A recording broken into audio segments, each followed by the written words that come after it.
जय हिंद दोस्तों।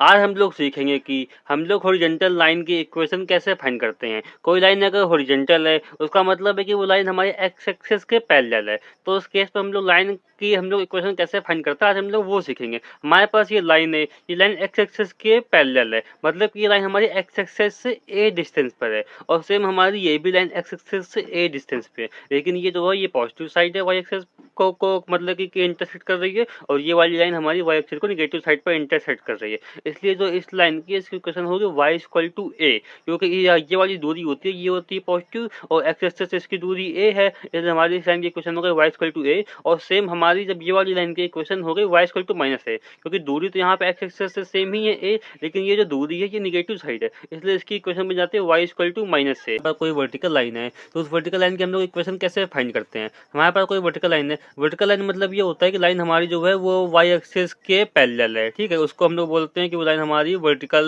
लाइन है। कोई अगर लाइन अगर हमारी वाई एक्सिस के पैरेलल होगी, हमारे पास ये लाइन जो है ये वाई एक्सिस के पैरेलल लाइन है और ये लाइन वाई एक्सिस से बी डिस्टेंस पे बी डिस्टेंस की दूरी पे है और ये भी लाइन हमारी वाई एक्सिस से बी डिस्टेंस की दूरी पे। हमें इस लाइन की इक्वेशन फाइंड करनी है। ये कुल मिला के इसका मतलब इतना जो है इतना, ये जो लाइन है ये एक्स एक्सिस पर पॉजिटिव साइड है और ये जो लाइन है ये एक्स एक्सिस पर निगेटिव निगेटिव साइड है। तो इस लाइन की जो इक्वेशन हो जाएगी ये एक्स इक्वल टू बी हो जाएगी, क्योंकि बी जो है वाई एक्सिस से दूरी है और पॉजिटिव साइड पे, इसलिए हमने बी को पॉजिटिव लिया। और सेम ये वाली की जगह हम बात करेंगे तो यहाँ पे बी हमारा निगेटिव आ जाएगा, क्योंकि ये लाइन हमारे एक्स एक्सिस के निगेटिव साइड पे है। तो इस लाइन की इक्वेशन हो गई हमारे x equal to minus b. तो बोला गया है कि हमारे पास एक पॉइंट दिया हुआ है, उस पॉइंट से हमारी एक एक्स एक्सिस के पैरेलल लाइन पास होती है और उस लाइन की इक्वेशन निकालने को बोला गया है। सबसे पहले हमने एक्स वाई प्लेन ड्रॉ कर लिया, एक्सेस हमने ड्रॉ कर लिया और उस पर पॉइंट हमने -2,3 ले लिया। ये हमारा पॉइंट -2,3 है, मतलब कि ये जो पॉइंट है ये यहाँ से मतलब इसकी दूरी -2 होगी और यहाँ से इसकी दूरी 3 होगी, तो ये हमारा पॉइंट हो गया -2,3।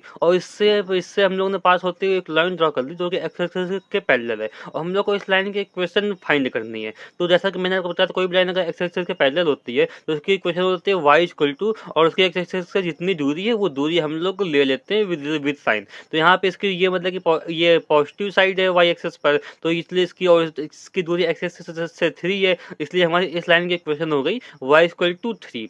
कि इस क्वेश्चन में ये कहा गया है कि एक पॉइंट है -2,3, उस पॉइंट से एक लाइन पास होती है जो कि y एक्सिस के पैरेलल है और उस लाइन की हम लोग को इक्वेशन फाइंड करनी है। तो यहाँ पे हमने सबसे पहले एक्स वाई प्लेन ड्रॉ कर लिया और y एक्सिस y हमने एक फिर -2,3 पॉइंट ले लिया, मतलब कि इस पॉइंट की हमारी y एक्सिस से दूरी -2 है और इस पॉइंट की हमारी एक्स एक्सिस से दूरी 3 है और हम लोग को फिर उससे पास होती है एक लाइन खींचती जो कि y एक्सिस से पैरेलल है। ये हमारी पूरी ये लाइन हो गई और हम लोग को ये इस लाइन की इक्वेशन फाइंड करनी है। जैसा कि मैंने आपको बताया था, कोई लाइन अगर y एक्सिस के पैरेलल है तो उस लाइन की इक्वेशन होती है x इक्वल टू और y एक्सिस की जितनी दूरी है विद साइन हम लोग वो ले लेते हैं। ये इसकी y एक्सिस से दूरी विद साइन -2 है इस लाइन की इक्वेशन, तो इस लाइन की दूरी -2 हो गई y एक्सिस से विद साइन, तो इस लाइन की इक्वेशन हो गई x इक्वल टू -2। क्वेश्चन में हम लोग को दिया गया है कि एक लाइन है वो -2,3 पॉइंट से पास होती है और उस लाइन की स्लोप जो है -4 है और हम लोग को इस लाइन की इक्वेशन निकालनी है। जैसा कि आपको पता है, कोई लाइन अगर हम लोग को दी हुई है वो किसी एक पॉइंट से पास होती है और उसकी स्लोप दी हुई है,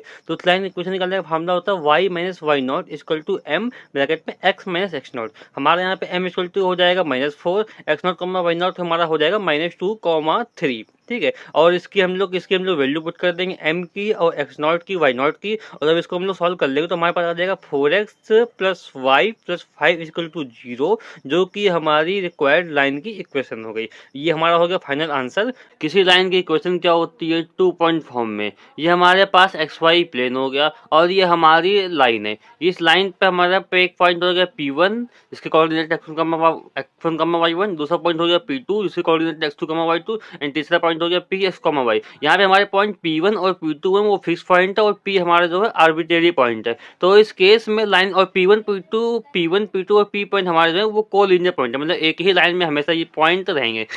तो इस केस में लाइन की इक्वेशन होती है y minus y one equal to y2 minus y one upon x2 minus x1 into x minus x1। हम लोग इस फार्मूले में y1 y2 x1 x2 की वैल्यू पुट कर देंगे, हमारे पास इस लाइन की इक्वेशन हमको मिल जाएगी। क्वेश्चन में हम लोग लोग को ये 2 पॉइंट दिया हुआ है और ये 2 पॉइंट से पास होने वाली लाइन के इक्वेशन फाइंड करने के लिए बोला है। जैसा कि हमने आपको लास्ट वीडियो में बताया था, अगर इस टाइप का मतलब कि 2 पॉइंट दिया हो और 2 पॉइंट से पास होने वाली लाइन के इक्वेशन फाइंड करनी हो, तो उसके में फार्मूला होता है y minus y one equal to y two minus y one upon x two minus x one into x minus x one. यहाँ पे ये हमारा हो गया x1 y1 और ये हमारा हो गया x2 y2। हमने यहाँ पे x1 y1 x2 y2 की वैल्यू अलग अलग लिख ली और फिर फार्मूले में पुट कर दी, और जब इनको सॉल्व कर लेंगे तो हमारे पास आ जाएगा minus 3x plus y plus 4 equal to 0। ये हमारी रिक्वायर्ड लाइन की इक्वेशन हो गई। मिलते हैं नेक्स्ट वीडियो में, धन्यवाद।